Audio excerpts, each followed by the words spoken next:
여러분, 이런 질문을 한번 드려볼까요?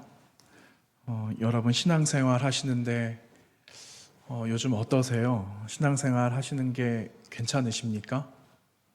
아무 문제 없으세요? 어려움들이 좀 있으세요? 없으세요? 신앙생활 하는데 어려우세요? 핍박을 또 받으시는 분들도 계십니까? 가지 마라. 뭐 거기 나가노? 그렇게 혹시 말씀을 좀 듣는 분들이 좀 계세요?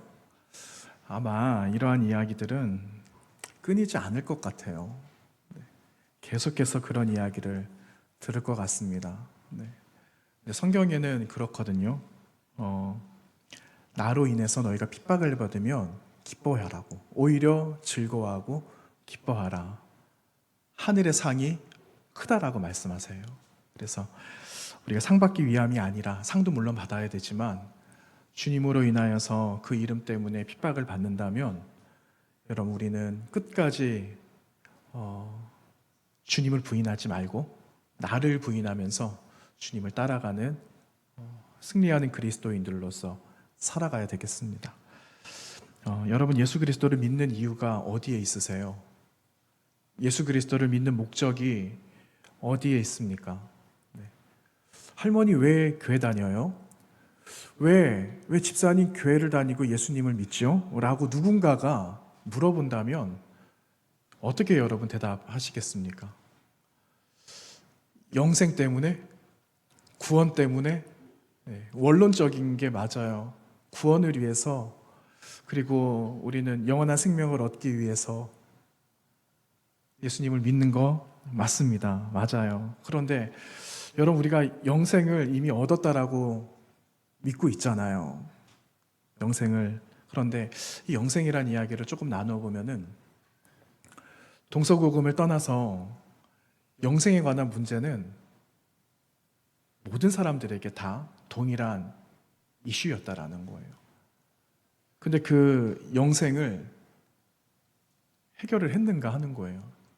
주님 외에 영원히 살고 있는 사람은 아무도 없습니다. 이 땅에 아무도 없어요. 영생의 문제를 가지고 나왔는데 누구도 그 문제를 해결하지 못했다라는 걸 우리가 너무나 잘 알고 있잖아요. 확실하잖아요. 나도 못한다라는 거를 우리는 알고 있잖아요. 오늘 말씀도 보시면 이 영생의 문제를 가지고 나온 주님을 찾아온 사람이 등장하고 있습니다. 이 사람도 주님께 같은 문제를 가지고 나왔어요. 선생님, 어떻게 하면은 내가 영생을 얻을 수 있습니까? 라는 질문으로 주님을 찾아왔는데 주님을 찾아온 사람이 자신이 원하는 질문을 그리고 그 답을 찾았는가 하면은 그렇지 못했습니다. 그리고 주님을 떠났죠.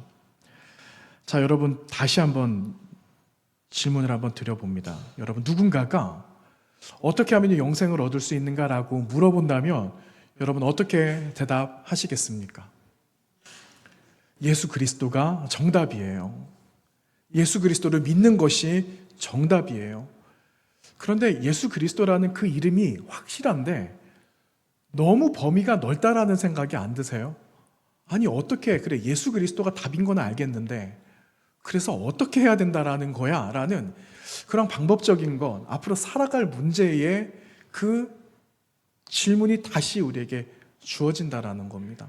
여러분 오늘 말씀을 보시면은 영생을 얻는 방법을 어떻게 기록하고 있는가? 여러분 21절 말씀 보시면은 이런 말씀이 기록하고 있죠.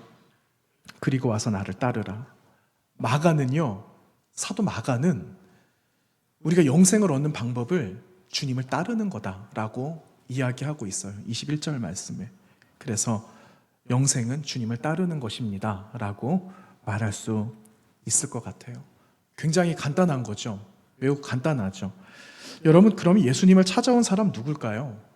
예수님을 찾아온 사람, 여러분 이 말씀이 마태복음에도 나와요. 누가복음에도 나오고요. 오늘 본문 마가복음에 세 군데의 책에 나오고 있는데 마태는 주님 찾아온 사람을 청년이라고 말하고 있습니다. 청년.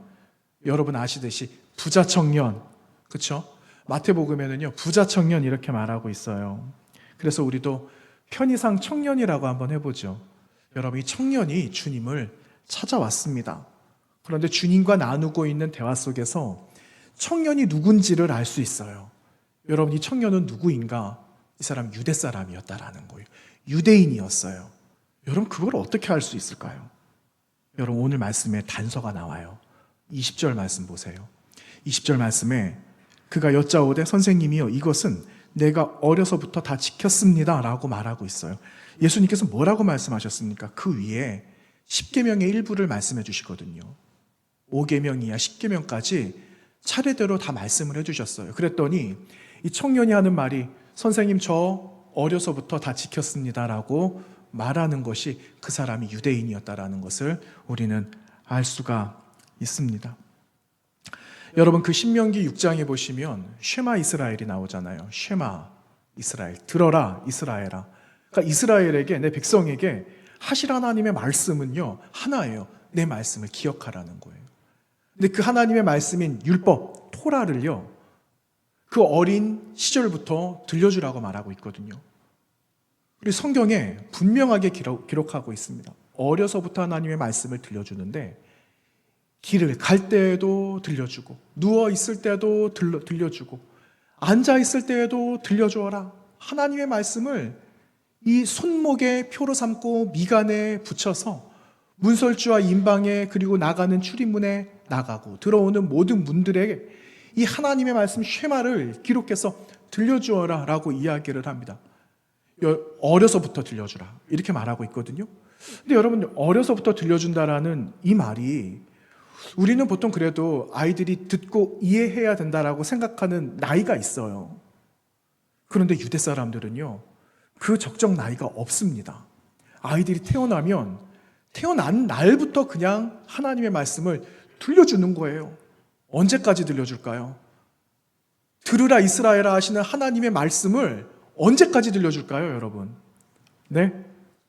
평생? 평생일까요? 언제일까요? 성인이 될 때까지. 성인 될 때까지. 여러분, 우리는 성인식을 언제 합니까? 이제 20살 되면 하죠. 유대 사람들은요 성인식을 12살에 합니다. 만 12세. 그러니까 우리 나이 13살이 되면은 성인식을 합니다. 그때까지 말씀을 들려주는데, 아니 그러면 그 뒤에는 안 들려줘도 되나? 그게 그 말이 아니에요. 성인이 될 때까지는 어머니의 몫이에요. 어머니가 태어나는 그날부터 이 아이가 성인으로 자랄 때까지 어머니는 어머니로서의 이 율법을 계속 들려주는 거예요. 우리가 하나님을 경외해야 된다, 하나님만 섬겨야 된다라는 그 약속의 말씀을 성인이 되어질 때까지 그 아이에게 가르쳐 줍니다.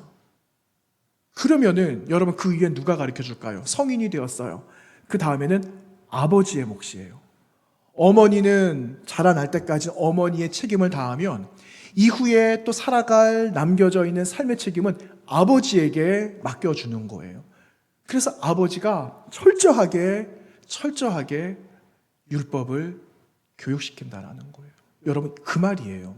오늘 20절에 나오는 말씀이 내가 어려서부터 지켰습니다 하는 그 말의 배경이, 이러한 배경이 여기에 있다라는 거예요. 그러니 여러분, 이 청년 얼마나 잘 알겠어요. 600가지가 넘는 613가지의 율법을 너무너무 잘 알고 있죠. 뿐만입니까? 율법을 너무나 잘 알고 있는 거, 토라라는 이 율법을 너무 잘 알고 있었는데 주님이 뭐라고 말씀하신다고요? 주님께서 너에게 부족한 것이 있다라고 말해요. 몇 가지요? 한 가지 너 부족해 라고 이야기합니다. 한 가지. 많은 것들이 아니라 한 가지가 부족하다라고 말씀하세요. 이 생각이 들었어요. 많은 것이 너 부족해 라고 하면 대수롭지 않게 생각을 할 것 같아요. 그런데 하나님께서, 예수님께서 콕 집어가지고 너 하나 부족하다라고 하면은, 아니 그 하나가 무엇인가 얼마나 궁금하겠습니까? 얼마나 궁금하겠어요.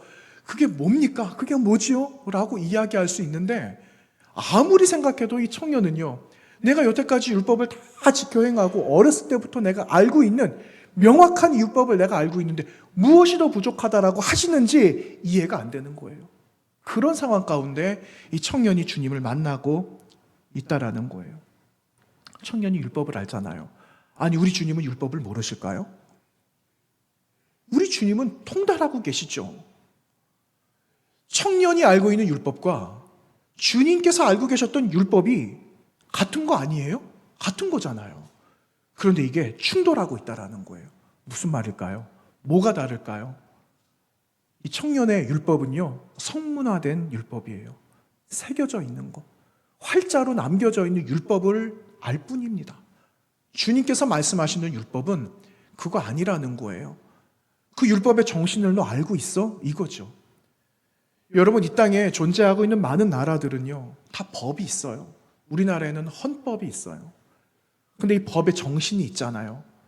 여러분, 법이 존재하는 것은 이 사람을 구속하기 위한 게 아닙니다. 이 사람을 심판하기 위해서 존재하는 게 아니에요. 사람을 보호하고 약자들을 보호하고 최소한의 인간된 삶을 살아가도록 하기 위해서 법이 살아 움직이는 거예요. 생명을 보존하고 생명을 지켜내고 인간다운 삶을 살아가도록 하기 위해서 존재하는 게 법이에요. 그런데 여러분 보세요. 율법의 현실은 그렇지 않아요. 사람을 죽이는 곳에 사용이 되죠. 법을 집행하는 사람들의 기득권과 그 이익을 위해서 이 율법이 사용되고 있었어요. 여러분, 율법의 가장 큰 피해자가 누구였습니까? 우리 주님이셨잖아요. 우리 주님께서는 율법의 가장 큰 피해자였어요. 십자가에 달려서 돌아가시기까지 하시고. 여러분, 주님이 말씀하신 율법은요, 돌에 새겨진 것을 말씀하는 게 아니었습니다. 돌에 지금도 남겨져 있죠. 그런데 이걸 말씀하신 게 아니라 새겨져 있는 그 율법을 너 살고 있느냐 하는 겁니다. 너 그렇게 살아가고 있느냐? 이걸 주님께서 말씀하고 있는 거예요. 그러니 청년은 여지껏 율법은 알았어요. 그런데 주님이 말씀하시는 바를 깨닫지 못하니까 여태까지 살아오지 않았던 삶을 살아야 된다라고 말씀하시니까 이게 얼마나 어렵겠습니까? 어려운 거죠. 그러니까 부담이 되죠. 할 수 없다라고 결국은 자기가 주님을 만나러 왔는데 그 자리 떠나고 만 겁니다. 여러분, 그런 글을 하나 보았어요. 그 메시아 예수의 복음이라는 책이 하나 있는데 그 책에서 이 청년이 가지고 있는 재물이 무엇인가 하는 글이 기록이 되어져 있어요. 그 책에 이렇게 나오고 있습니다. 책에서 이 저자는요, 그 청년이 가지고 있는 재물은 토지였을 것이다 라고 이야기를 해요. 토지, 땅. 그러니까 원문을 보면은 이 재물에 달려있는 이 원문이 토지라고 기록이 되어져 있어요. 근데 물론 학자들마다 조금씩 견해의 차이는 있습니다. 그런데 이 저자는요, 이 토지의 개념으로 바꿔서 이야기를 하게 되는데, 여러분, 청년에게 재물이 많았다라는 것은 뭐가 많았다라는 거죠? 땅이 많았다라는 거예요. 토지가 많았다라는 거. 그런데 여러분, 그 구약 레위기 25장에 보시면은 레위기 25장은 희년법에 대해서 나오거든요. 근데 희년법에 대해서 하나님이 말씀하실 때 너희들은 많이 갖지 않아야 되는 것이 있다라고 말씀하세요. 그게 바로 땅이에요. 토지. 땅을 많이 가져서는 안 된다라고 말씀합니다. 그러면서 25장 23절 레위기, 토지를 영구히 팔지 말 것은 토지는 누구의 것이다? 다 나의 것이다. 내 것이다 라고 말씀하고 있습니다. 그러니 토지를 많이 가지고 있는 것 자체가 율법을 어기고 있었다라는 거죠. 여러분, 내가 토지를 빌릴 수가 있어요. 누군가의 소작을 하게 할 수도 있죠. 빌려줄 수 있고 빌려올 수 있어요. 그런데 그 희년이 되면 이 모든 땅은 본 주인에게 다 돌려주는 것이 희년법이에요. 노예들도 다 돌아가요. 구속되어져 있었던 모든 것들은 본 주인에게 다 돌아가서 처음부터 다시 제로 베이스에서 다시 시작하도록 하게 하시는 것이 희년법의 그 핵심입니다. 그런데 여러분, 청년에게 토지가 많았다? 이건 율법을 당장 어기는 것과 같은 거예요. 더 나아가서는요, 토지를 본 주인에게 돌려줘야 돼요. 자기가 가지고 있는 재물과 이 토지가 100% 내 것이라면은 뭐 상관이 없겠지만, 그런데 어쨌든 토지가 많았어요. 여기에 내게 아닌 것도 있을 수 있다라는 거죠. 그러면 누군가에게, 이 주인에게 돌려줘야 되는데 이거를 내 거라고 생각을 하고 지금까지 살다 오니까 이 토지의 주인이 누군지도 몰라요. 그러면은 주님께서 뭐라고 말씀하시는가? 이거를 가난한 자에게 주어야 된다라고 말씀을 하고 있습니다. 주인에게 돌려주는 거죠.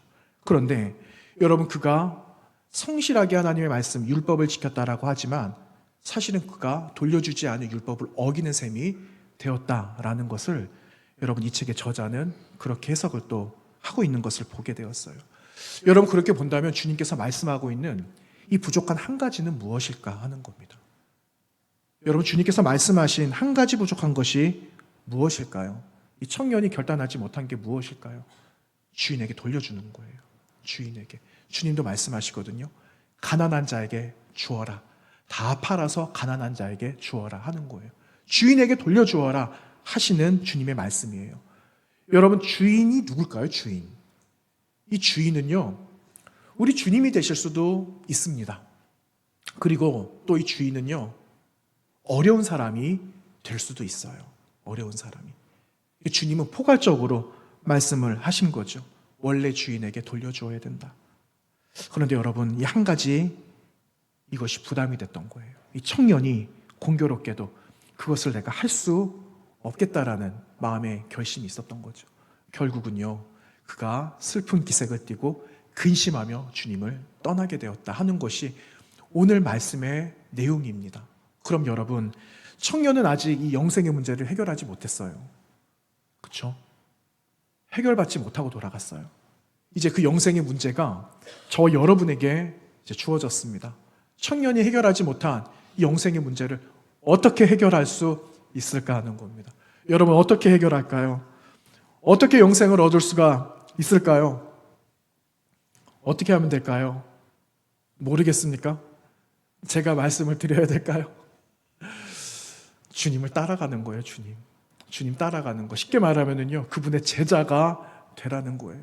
영생을 얻는 거는요, 제자됨을 통해서 영생을 얻는 것이다 라고 오늘 성경 기록하고 있는데 21절 맨 마지막 절 여러분 다시 보십시오. 주님께서 이렇게 말씀하고 계시죠.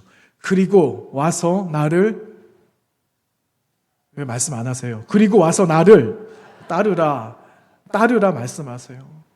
제자가 되어라, 이렇게 21절 맨 마지막에 말씀하고 있습니다. 한 가지를 여러분 해결하지 않고 주님을 따라갈 수 있어요. 해결하지 않고 따라갈 수 있어요. 그러면 어떻게 될까요? 끝까지 따라갈 수 있을까요? 끝까지 절대 못 가요. 왜? 자꾸만 뒤가 근질근질합니다. 자꾸 그게 생각이 나요. 소돔과 고모라 멸망할 때 보세요. 하나님께서 아브라함을 보시고 그의 조카 롯의 가족을 구원하시려고 합니다. 심지어 사위들까지 구원하시려고 계획을 하셨어요. 사위들은 농으로 들었다라고 말해요. 농담으로 들었다라고 이야기하고 같이 하지 않았습니다. 결국은 망하게 된 거죠. 여러분, 그의 아내가 그 떨어지는 유황불을 피해서 높은 곳으로 올라가야 되는데, 피신해야 되는데, 그 여인이 자꾸만 했던 행동이 있어요. 어떤 행동이 했습니까? 자꾸만 뒤를 돌아봐요.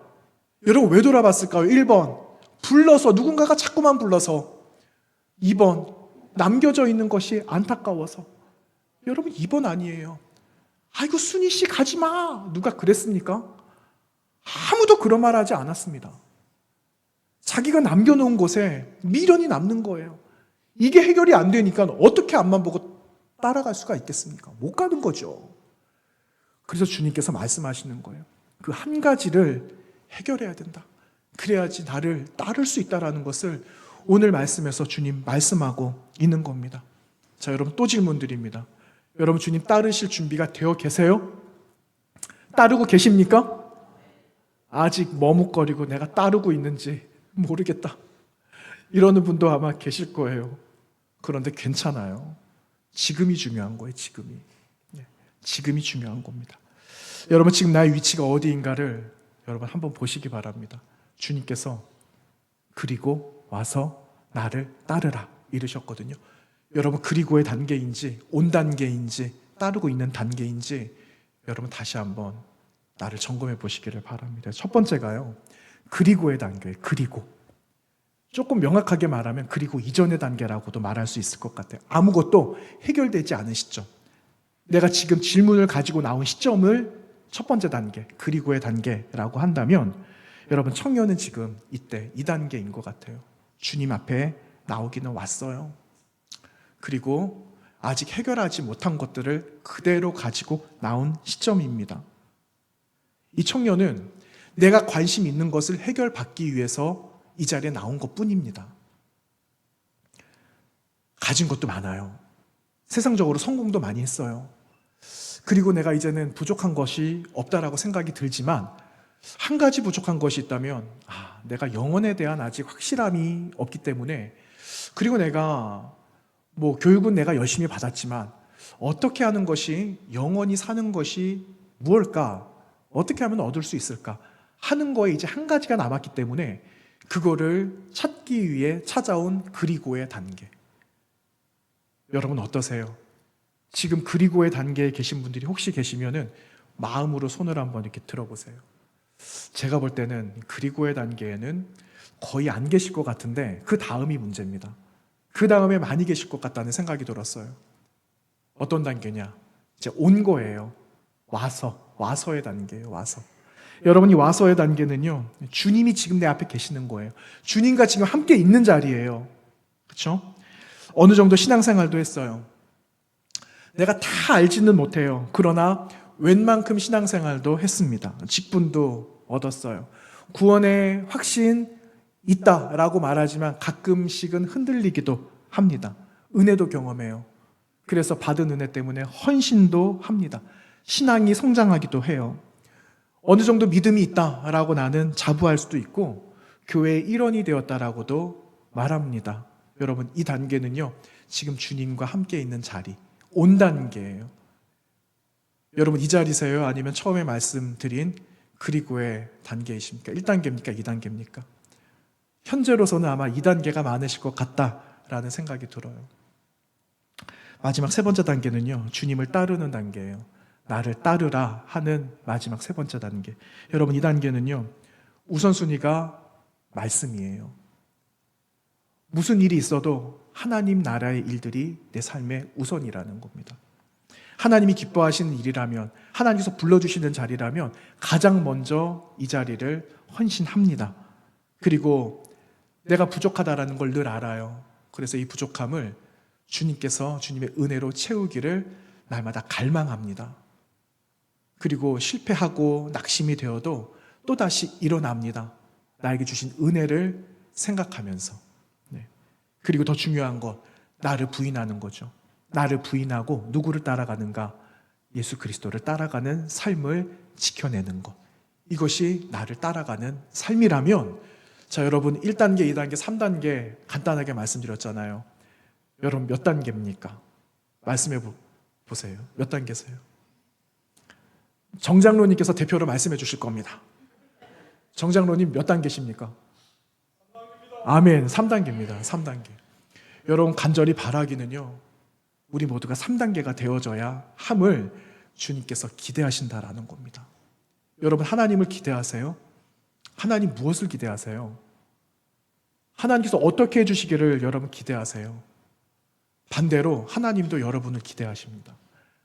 하나님이 저를 기대하시고 여러분을 기대하세요. 무엇을 기대하시는가? 잘 따라오는가? 끝까지 나를 따라와라 하시는 그것을 하나님은 기대하신다라는 거예요. 그래서 여러분 세 번째 단계를 여러분 지켜내시기를 바랍니다.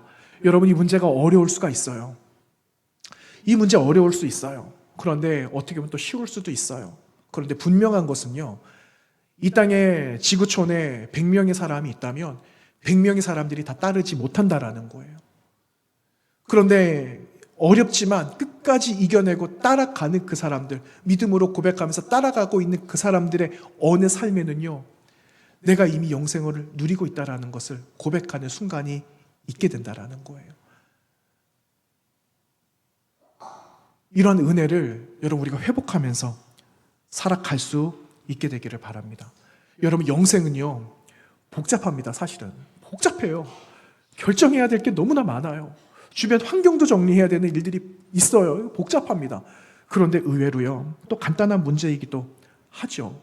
성경이 들려주시고 주님이 말씀하시는 것을 들으면 되니까. 오늘 주님께서 뭐라고 말씀하시는가 하면은요, 생명을 살리는 일을 말씀하고 계시는 거예요. 여러분 생명을 살리기 위해서는 어떻게 해야 되죠? 생명이 다시 싹을 낳으려면은 여러분 그 씨는 희생이 되어져야 되는 거예요.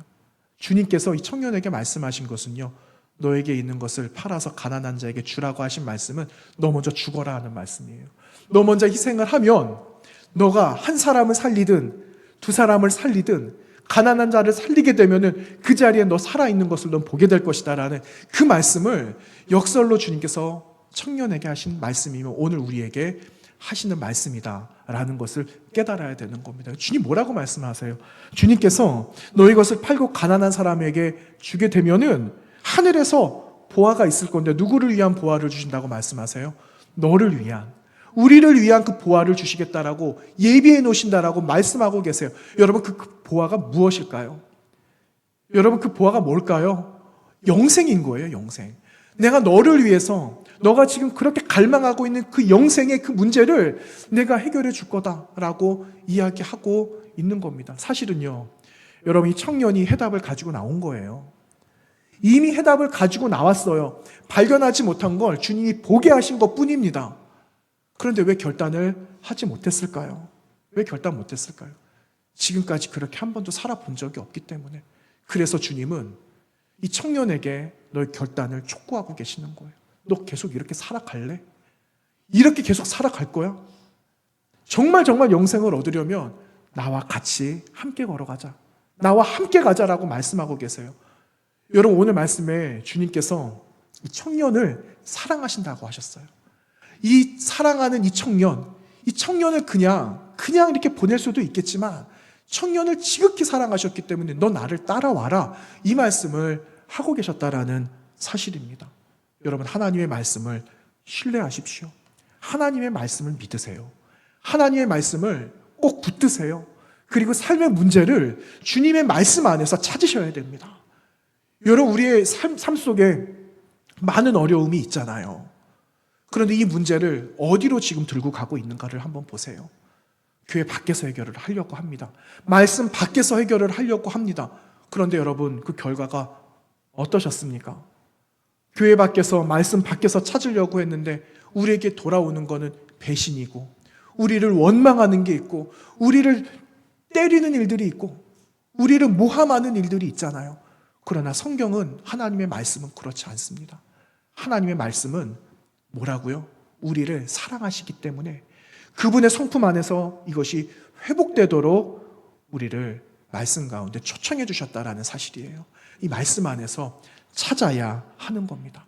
우리를 불러주시는 하나님의 마음, 그분의 마음과 일치가 되어져야 되는 거예요. 마음이 맞아야 돼요. 그래야지 따라갈 수 있는 것 아니겠습니까? 여러분 말씀이, 주님의 마음이 내 마음과 같이 일치가 된다라는 것은요, 이런 걸 말을 해요. 여러분 욥이라는 사람 있잖아요.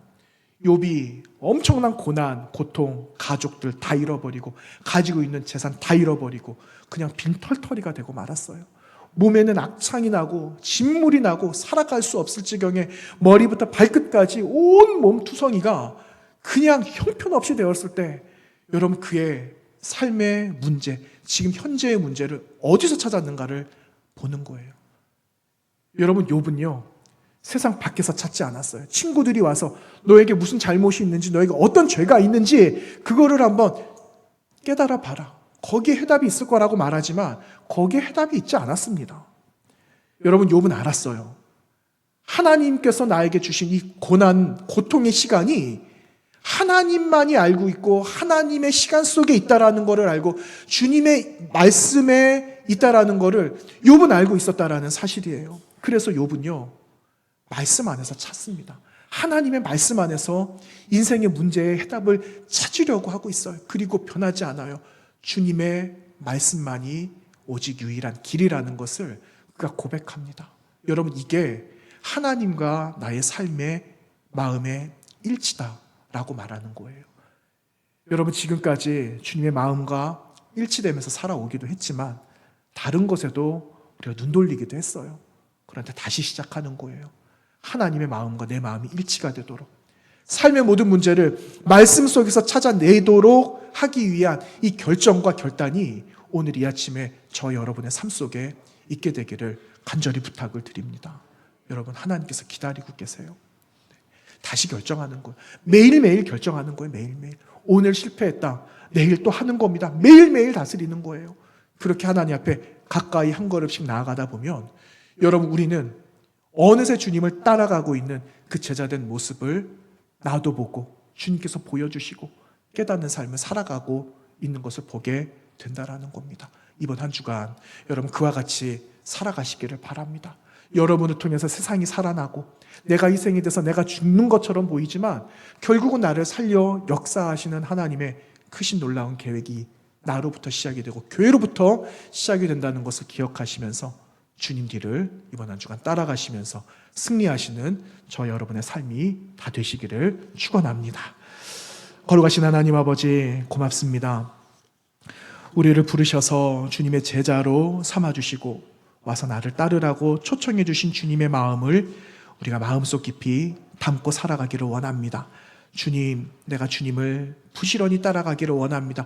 회방을 놓고 어렵게 하는 일들이 많이 있지만 하나님 굴하지 않게 하시고 또다시 일어나서 주님의 영광을 향하여, 영광의 그 나라를 향하여 걸어가는 믿음의 성도들 다 되도록 역사하여 주시옵소서. 예수님 거룩하신 이름으로 기도하옵나이다. 아멘.